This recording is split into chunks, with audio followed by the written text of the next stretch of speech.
Hello দর্শকরা, আমাদের YouTube channel click নিউজে স্বাগতম। চলুন ভিডিও শুরু করা যাক। নিউ ইয়র্কের মাঠে এক রুদ্ধশ্বাস জয় ছিনিয়ে নিল টিম ইন্ডিয়া। চিরপ্রতিদ্বন্দ্বী পাকিস্তানকে তারা হারাল 6 রানের ব্যবধানে। বৃষ্টিভেজা মাঠে টসে হেরে প্রথমে ব্যাটিং করতে হয়েছিল ভারতকে। নাসিম, শাহিনদের দৌরাত্ম্যে সমস্যায় পড়ে দল। কোহলি, রোহিত, সূর্যকুমার রান পাননি কেউই। পাল্টা দেওয়ার চেষ্টা করতে দেখা যায় কেবল অক্ষর প্যাটেল ও ঋষভ পন্থকে। শেষমেশ 19 ওভারে 10 উইকেটের বিনিময়ে টিম ইন্ডিয়ার স্কোরবোর্ডে যোগ হয় 119 রান। এই পুঁজি পাকিস্তানের বিপক্ষে যথেষ্ট হবে, দ্বিধায় ছিল ক্রিকেট মহল। শুরুতে বুমরাহর বলে বাবর আজম ফিরলেও রিজওয়ান ও উসমান খানের জুটি নিশ্চিত জয়ের দিকে নিয়ে যাচ্ছিল পাকিস্তানকে। কিন্তু এরপরেই দেখা গেল উল্টপুরাণ। নিয়মিত উইকেট তুলে ম্যাচে ফেরে টিম ইন্ডিয়া। বল হাতে গতকাল নজর কাড়লেন যশপ্রীত বুমরাহ। প্রথম স্পেলে ফেরান বাবরকে, পরে রিজওয়ান ও ইফতিকার আহমেদের উইকেট তুলে নিয়ে চালকের আসনে তিনিই বসান ভারতীয় দলকে। 4 ওভারে 14 রান খরচ করে 3 উইকেট নেন তিনি। জোড়া উইকেট জমা পড়ে হার্দিক পান্ডিয়ার ঝুলিতেও। 2টি উইকেট নেন আর্শদীপ সিংও। 113 রানের বেশি এগোতে পারেনি পাকিস্তান। টি-20 বিশ্বকাপে টানা 2টি জয় ছিনিয়ে নিয়ে গ্রুপের শীর্ষে এই মুহূর্তে টিম ইন্ডিয়া। সুপার 8-এ পা রাখা সময়ের অপেক্ষা মাত্র। কিন্তু অস্ট্রেলিয়া, ওয়েস্ট ইন্ডিজের মতো তারকা খচিত দলের বিরুদ্ধে মাঠে নামার আগে দলের ব্যাটিং চিন্তায় রাখবে টিম ম্যানেজমেন্টকে। বিশেষ করে শিবম দুবেকে বয়ে নিয়ে চলা কতদূর সঠিক সিদ্ধান্ত তা নিয়ে ভাবতে হবে দলকে।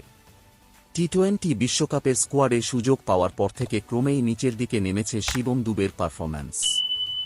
আইপিএলের শেষ কয়েকটি ম্যাচে চেন্নাই সুপার কিংস জার্সিতে নিজেকে মেলে ধরতে পারেননি তিনি। টি-20 বিশ্বকাপে ভারতের হয়েও আপাত আহামরি কিছু করে উঠতে পারেননি। বাংলাদেশের বিরুদ্ধে প্রস্তুতি ম্যাচে 14 রান করেছিলেন। আয়ারল্যান্ডের বিপক্ষে অপরাজিত থাকেন 0 রান করে। আর গতকাল পাকিস্তানের বিপক্ষেও বেশ সমস্যার সম্মুখীন হন ব্যাট হাতে। উদ্দেশ্যহীনভাবে ব্যাট ঘুরিয়েও বড় শট মারতে পারেননি।